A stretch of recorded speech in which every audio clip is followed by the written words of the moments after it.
चन्न वर्गा चेहरा सोहना सोहना लगदा।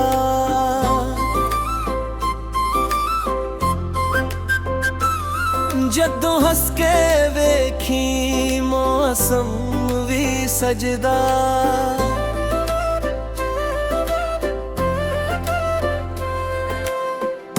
तू कोलों लंगी खुशबू जी आवे, एक नजर मिले सारा दिल में कावे।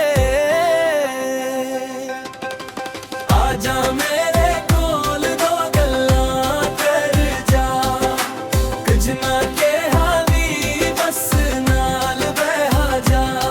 तेरे नाल ही सकून जी आवे, तू हंस पई हर गम भुल जावे।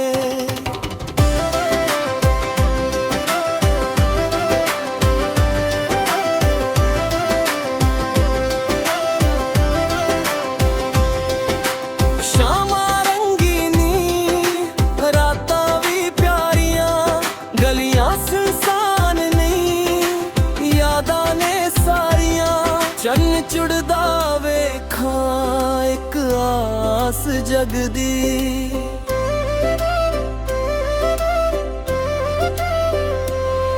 तू मिल पई जे हर घड़ी